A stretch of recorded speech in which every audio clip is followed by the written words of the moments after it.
Hey, good morning. So I didn't have a lot of time. I was going to make a video, and you know what? I'm a terrible editor, and it takes me too long to do this stuff. But I can do something live, and I'm hoping this works well this time.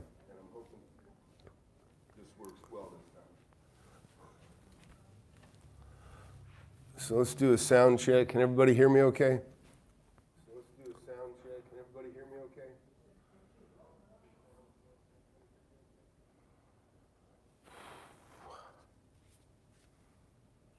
All right, cool, man. Oh, hey, Jerry, Mayor Dad, glad you're here.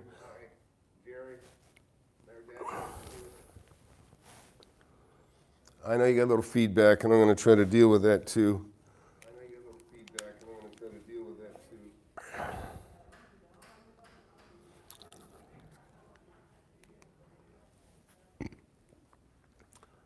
All right, we'll get a few more people in the room here first.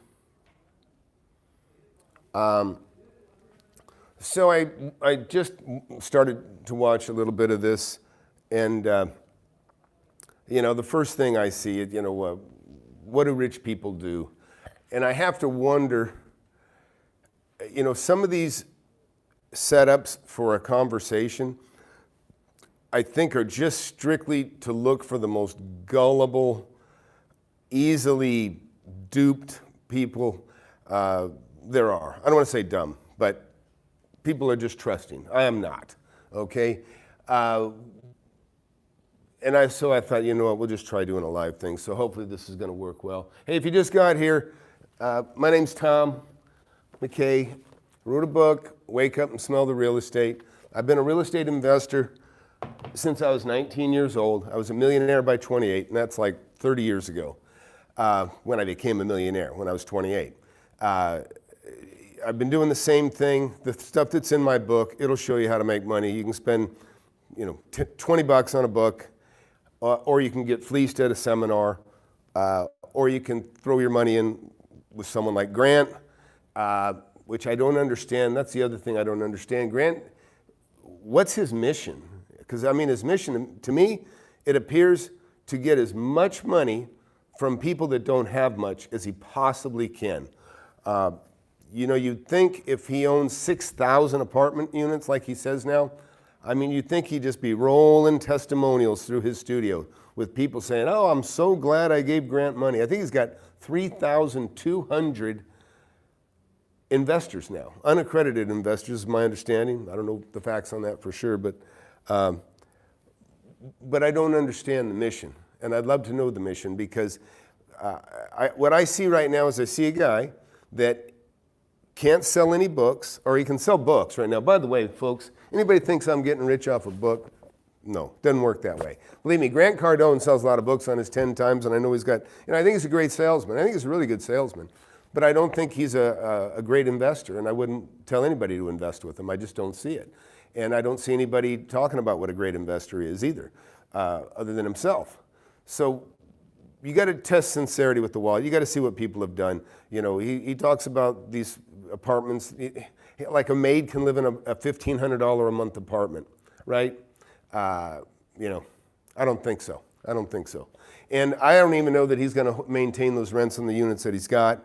I've seen a lot of high vacancy rates. Not everybody, I think after people being locked up, cooped up, quarantined for 2 months in an apartment building, they're done. I think they're heading out to the suburbs and they're going to go look for a small home, you know, if that's all they can afford.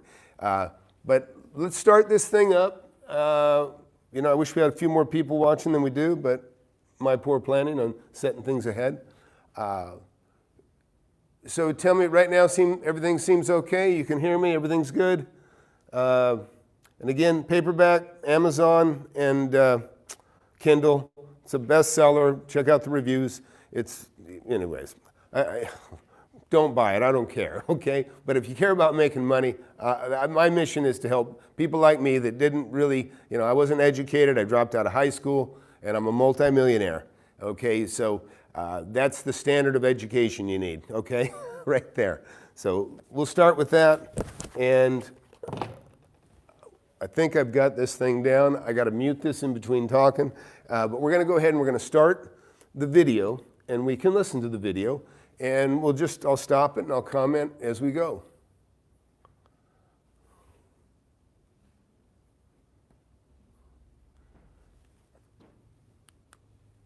And here we go. Let's listen. Let's watch it together. I haven't watched the full thing yet. Let's watch it together. The super rich people don't own homes. Like, study the wealthy corporations. They invest money. They don't keep it. Yeah. The real estate I buy is indestructible. What about the real estate that you buy makes it indestructible? Commercials, the rents are $1,500 a month. Okay, so let's start with that. The super rich don't own homes? The super rich people don't own homes? That's a joke. The super rich that I know, they own multiple homes in different areas around the country. They go to Hawaii and stay in Hawaii. They go in Colorado and live near, Aspen. So right off the bat, I just think that's the biggest lie ever. And I don't think the super rich people are investing with Grant. And so the super poor people don't know that. So I consider what he just said a lie. I just do. I don't believe it. I don't believe it. I know plenty of wealthy people that have a second home. Okay, I'm one of them. I have a home and I have a second home. It's not, if I'm going to be rich, don't you think I'm going to enjoy myself? I'm going to enjoy myself. Okay, so anyways, and I don't consider myself super rich. I'm a wealthy guy by most standards, but I'm not ultra rich. I'm not like real estate software rich. But anyways, let's keep listening to him, because I think the beginning of every one of these gurus, it's kind of like we're getting a feel for, we're looking for the gullible and the people.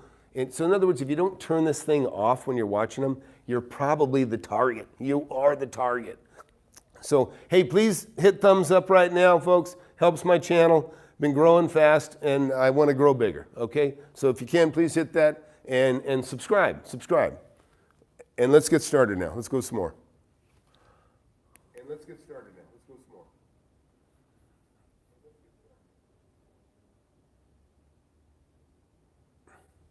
Okay. The world comes to an end tomorrow. Short of North Korea going nuclear. What are you going to do? You're not going to go below $1,500 a month. Your housekeeper's renting from me. Yeah. I don't believe it. And don't buy anything in California, and do not be in New York. Good states. Stay out of these. No, they're terrible. That was a good states. Yeah, sorry. Florida, Texas. Okay, now why he's saying stay out of California and New York, I have no idea. I made my first million in California, okay? Listen, there is no bad real estate. There's just bad deals, okay? Anything can be a great deal. It doesn't matter whether it's an apartment building, a house, or whatever. Maybe he's talking about in Malibu, which, by the way, and I can't say for sure, but my understanding is, and I did a quick look, but he's owned property in California, and it's my understanding he's made millions of dollars on a home in California. Now, I can't say that's 100% true, because I haven't gone through and looked it up and done all the checks, but my understanding is, I showed that he's owned a home.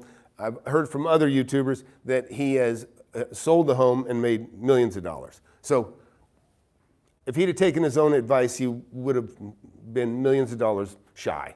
So that's what I see right from the beginning. So that's one of the things that bothers me most, is the hypocritical nature of the gurus. But let's keep listening.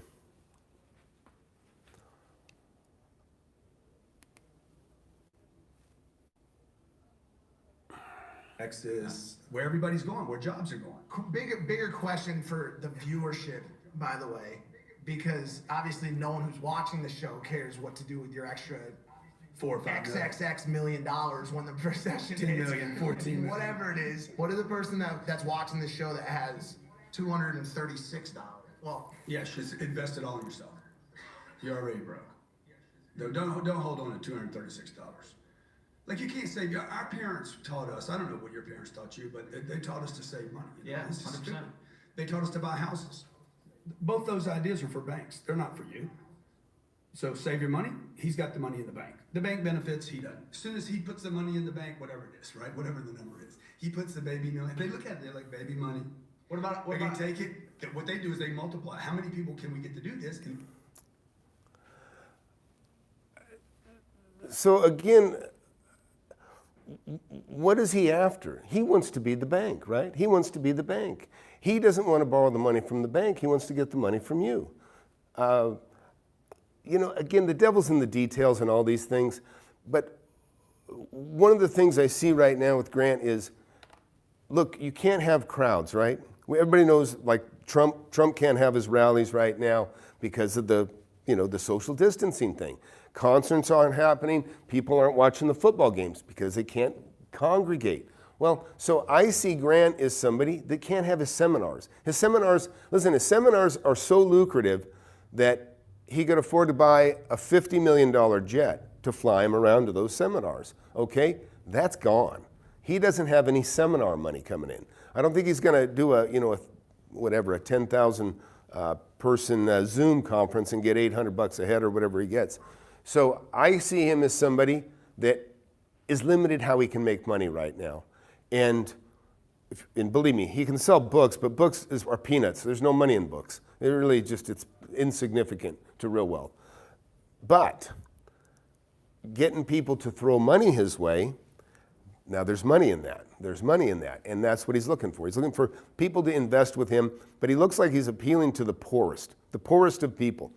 That bothers me because I know that's again, show us a millionaire you made, Grant. Show us somebody that's invested with you that's made $1 million, that's really improved their life. That would be a significant demonstration that you know what you're doing, that you're good for people that want to invest. So let's watch a little more.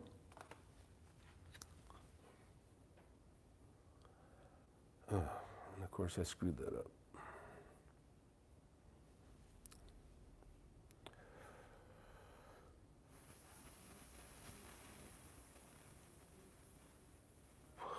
All right, bear with me here.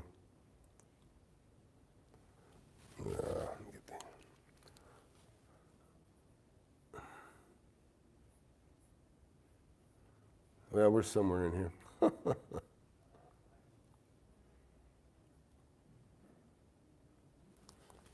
As obviously no one who's watching the show cares what to do with your extra $4 or $5 million. XXX million when the procession 10 is million, 14 million. whatever it is. What is the person that's watching the show that has $236? Well, Yeah, just invest it all in yourself. You're already broke. Don't hold on to $236. Like, you can't say, our parents taught us, I don't know what your parents taught you, but they taught us to save money. Yeah, It's just 100%. stupid. They taught us to buy houses. Both those ideas are for banks. They're not for you. So save your money. He's got the money in the bank. The bank benefits, he doesn't. As soon as he puts the money in the bank, whatever it is, right? Whatever the number is. He puts the baby money. They look at it, they're like, baby money. What about, take it? What they do is they multiply. How many people can we get to do this? And they take the money and immediately invest it. Yeah, I And remember they when take the earnings. I was 21, I was working for Bob Proctor, and I asked him, I was like, should I save money? And he said the same thing. No, absolutely not. Especially at your age, don't save anything. And I was like, because everybody was trying to tell me like, oh, you should have a budget. And he's like, no, I still don't mess with budgets. This is fascinating. Really? Really? Yeah, that was the first time I heard it, and it's the stress that saving at a young age causes versus putting that money to investing into yourself. Now it's like, then that's, once you have a project that you make $1 million or $500,000 or $250,000, whatever, then you can probably start to maneuver and think about that kind of stuff. there's got to be a caveat though here. And I got a feeling Grant wishes that guy would not talk, okay? But that's what I tell you to do, is invest in yourself. Get the money, and it doesn't matter how much you're starting with. It could be $239, like he says.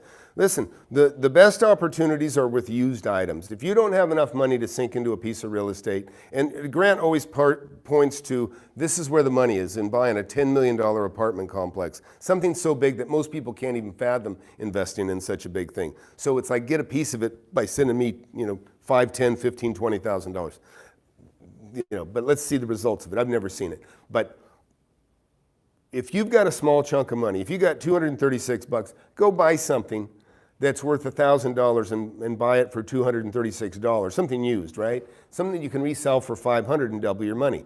When you're buying things of value, just things that are used have the biggest opportunity for the small investor to make money on, because things of value that are used are usually paid for, And so you can buy it for $1. You can buy, that's the opportunity in buying used. And like, look at all real estate's used, right? Everything's been owned by somebody else pretty much, whether it's land or land with a building on it.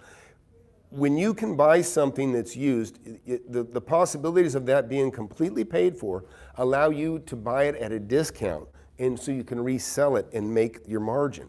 And that could be a bicycle, that could be it could be a motorcycle, a car, it could be furniture, it could be anything, okay? You can flip anything and make money.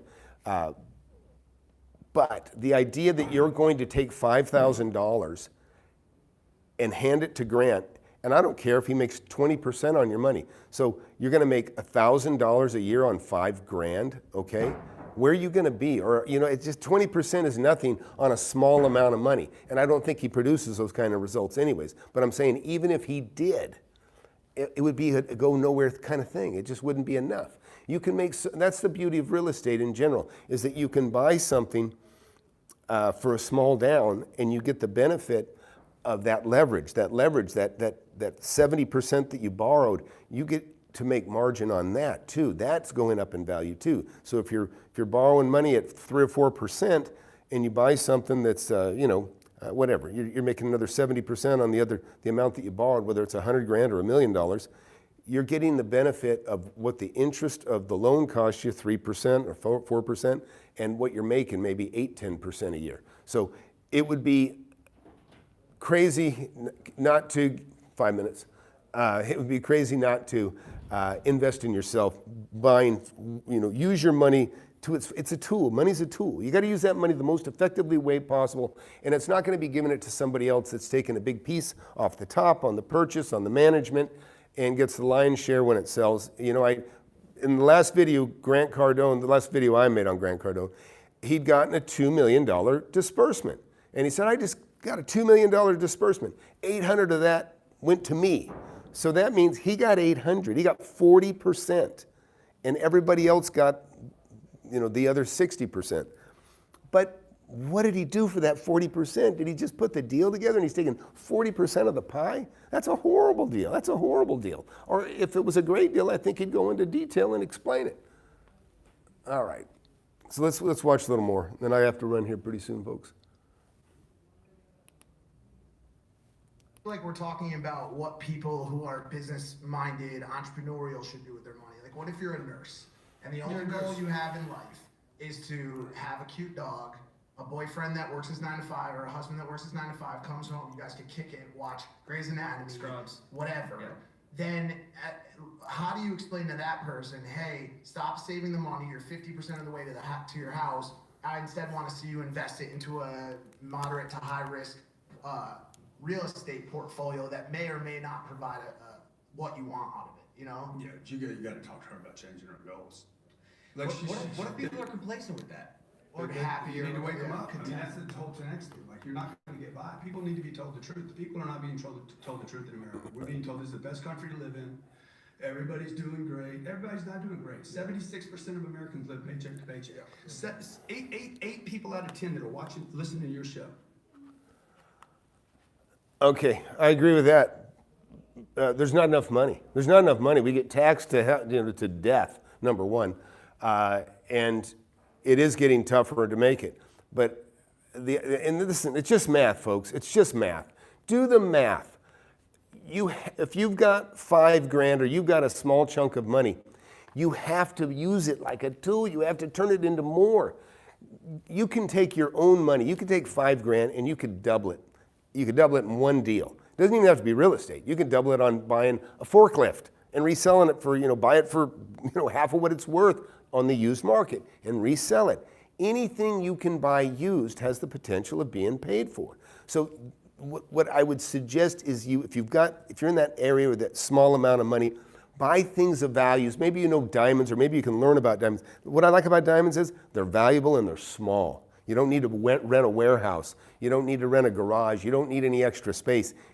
Just something small. You can put it in a safe deposit box till you resell it. Those are the kinds of things that you can make. You can really double your money on. So if you got $5,000, you just need to make your goal of you need to double that $5,000 4 times this year, or maybe 20 times this year, because you're going to double. You're going to have 10, you double that, and then you got 40, and, you know, till you get to 20 and 40, and et cetera. But I can tell you, it gets harder to double your money the more money you play with. In other words, you can take $5 grand and double that on a thing, but as you get bigger, it's harder to buy things for, like, say, 50 and sell it for 100. That gets more difficult, but that's where real estate comes in. Because with 50 grand, you can put that down and buy something that costs 200,000 and buy it under market. And now you can, but see, now you're buying 200,000 and you're making 25% on the overall purchase.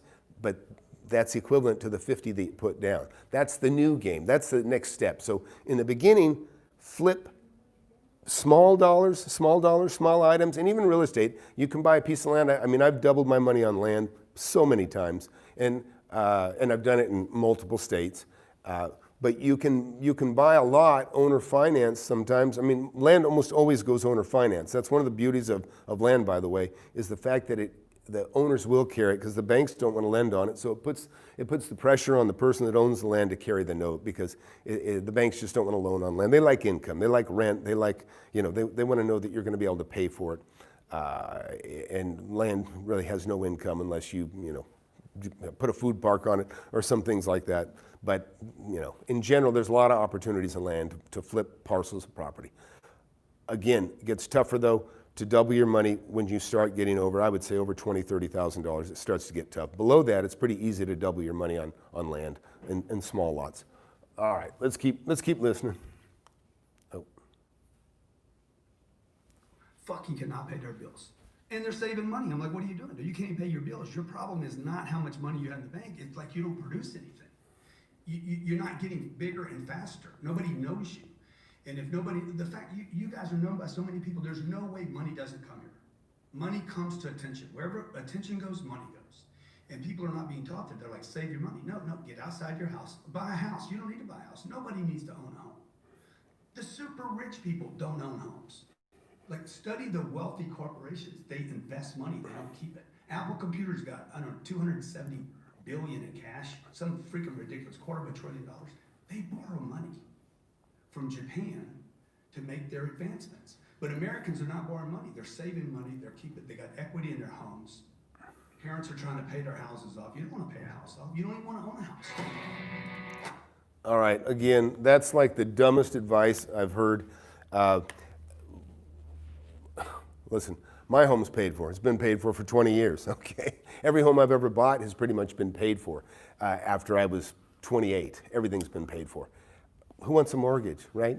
I mean, taxes are high enough on the home. The idea, you know, it really makes me sick to see someone that has so much prey on people that have so little.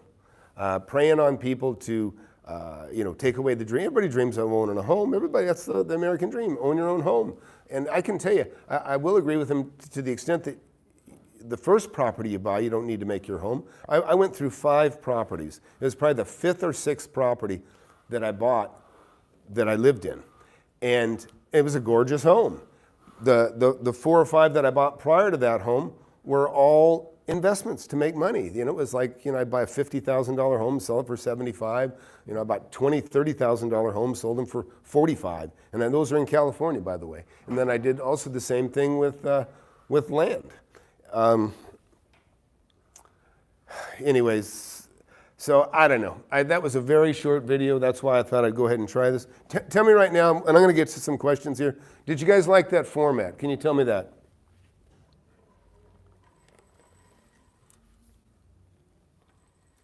I got to move things around here a little bit.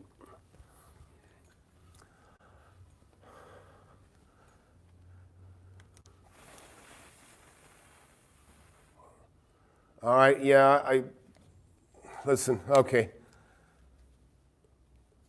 Oh, you couldn't hear the audio, Robert? You couldn't, did anybody else have a problem hearing the audio?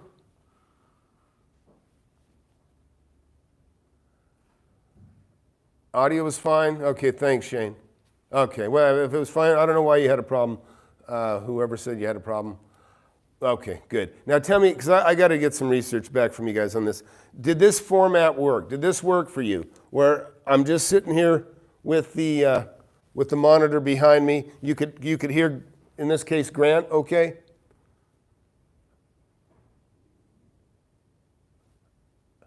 Yeah, well, here's what I'm playing with. Okay, I have to mute. Anyways, it's a little bit complicated, but I think I figured it out, right? There wasn't too much feedback.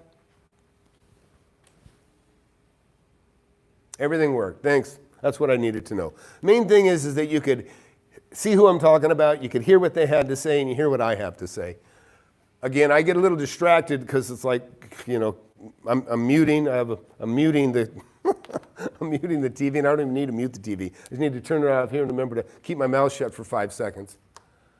All right, so I don't even know what time it is, but let's just, hey, can somebody tell me what time it is? What time is it right now? Anybody? It's noon. Okay, that means it's 10. Okay, all right, I'm running late. That's okay. Listen, I'm going to take 5 minutes here to answer your questions, so let's just go ahead and get to it. Make sure you can see me, and I got to look at the big monitor. Makes it easier for me to see.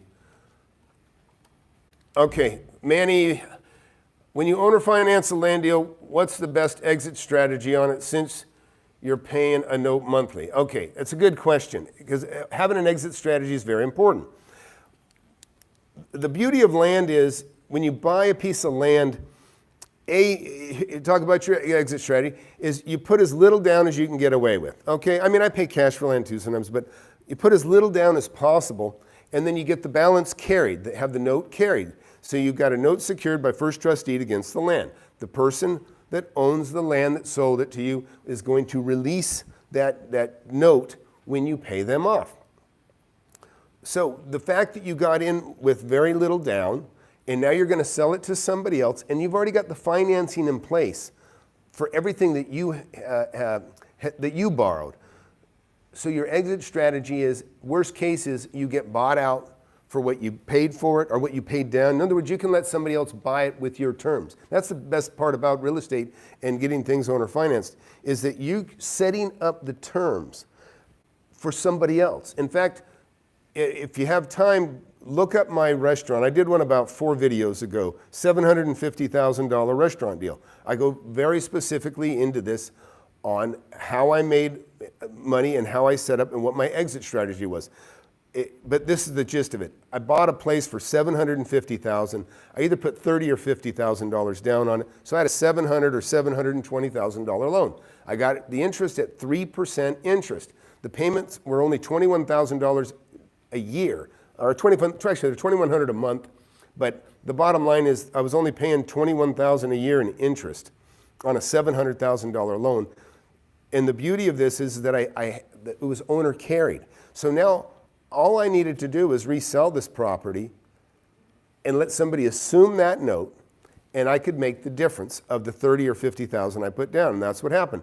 I sold it for $930,000, just about $200,000 more than I paid for it. And these guys walked in and they gave me $200,000. So I took my $30,000 and I turned that into $200,000, and they assumed the note. That's the beauty of land. I hope that answers that question. All right. What else you guys got? And I'm trying to, somebody ask a question. Real estate, I only got time for a few more.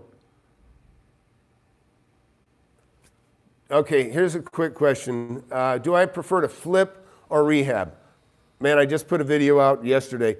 Flip. Listen, watch the video. I got a thing called the 3-day deal. It's like a 4-part video you'll see.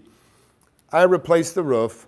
I put new tile inside, scraped, textured, painted. I put about $45,000, $50,000 in it. Maybe not 50, probably 40 something. But I held it for a little while too. In the end, I've made about $50,000. But in all honesty, I would have much rather, I bought that place for $160,000. I would have rather paid $210,000. I would have rather paid $210,000 and have it in great condition, maybe not even as good a condition as when I sold it. If I could have just bought it for $210,000 and had it mostly decent, like somebody lived in it and took care of it, I would have rather paid $210. I'd have just flipped it. I would have made 50 in a month instead of 50 in 6 months or a year or whatever it was. And I'm not talking exact numbers, but anyways, I would have rather had it already. What always happens when you fix up something is you lose time, and time is money, especially when you have borrowed money. And then things always, setbacks and delays. People get sick that are working for you, and you get set. Those are the kinds of things you can't anticipate. But when you buy it clean, and this is one of the things I love about real estate, is you're the boss. You're the boss, you're the employee, you're everything. In other words, when I make all the decisions, I go, I'm going to buy it. I pay cash for it, or I buy it however I buy it. I decided I'm buying it, I buy it. I decide I'm selling it, I'm selling it. I realize my profit. I'm not dependent on anybody. When I met my wife, I was already a wealthy guy. And I would pull up to a house, and she said, why are we stopping here? And I go, oh, we own that. I just bought that yesterday. I don't even concern her. I never concerned her with any of my real estate deals because this is just business to me, I really wouldn't even talk about it, And I remember in the beginning, it was exciting. Hey, I bought a house. Not with her, I was already established. But by the time I got married, when I was 30-something, real estate that's just how I make my money, just buying and selling. And I didn't say, hey, look what I bought today. It rarely happened unless it was like, something really fantastic. But in general, if it was just something I was going to make, whatever, 50, 60, 100,000 on, it wouldn't even, it's just work to me. Okay, let's see what else we got here. Also, look, folks, if you like what you hear, please subscribe. Please subscribe. I promise you, I got a book. I do make $7 on a book, okay? I make $7 on a book. Anyways, buy the book. Don't get fleeced at a seminar. Don't get taken, you give somebody thousands of dollars, tens of thousands, before you do some homework and understand what the hell you're doing. You're setting yourself up to screw yourself for the next 10 years. And the next 10 years could be the most productive money-making years of your life. Whether you're 20, 30, or whatever, the next 10 years are how you can make a lot of money. And if you take your seed capital and you give it up, you're just defeating, your purpose. If your purpose is to make money. Okay. Man, I guess I'm going to have to get a moderator here. Let's see. All right. Looks like we got somebody who needs to be removed. He's gone. Okay. What else we got? Yeah, I already got rid of the guy that was whatever. No big deal. All right, guys, I got to go. I'll take one more question. Oh, good, Dual. I'm glad you're working. The main thing is you got to diligently work. And listen, I don't even consider it work. I mean, I love real estate. I mean, it's a passion for me. And and I like being right. That's kind of the when you get more money than you need, and I'm there, believe me, I've been there a long time. The test is math. The numbers tell you that you're doing the right thing, or that you know what you're doing. And if the numbers go up, then I know. And nobody has to pat me on the back and tell me I'm doing a good job. The numbers tell me that I'm doing a good job. That's simple. But you really, as you dive into it, you will get excited, you will get enthusiastic, and it will become your passion. And the thing is, if it doesn't become your passion, then maybe you ought to look at something else. But the main thing is don't just write it off as, oh, this is too hard, this is too difficult, it's beyond me. That's not true. It's not true. A lot of people have the idea, oh, you got to have money to make money. Well, it's easier. It's easier when you have money to make money. But you know what? It's fun to make money at any level, okay? I remember being excited over $5 when I was a kid. So, hey, I got to go. Thanks for watching. Please share, please subscribe. And you guys got suggestions, go to the comments. And any questions I can't get to now, just write them down under the comments under this video, and we'll look at it later. But I gotta go play. I gotta go have some fun with my kids right now. So thanks for watching. Take care, and everybody, have a great weekend. Bye.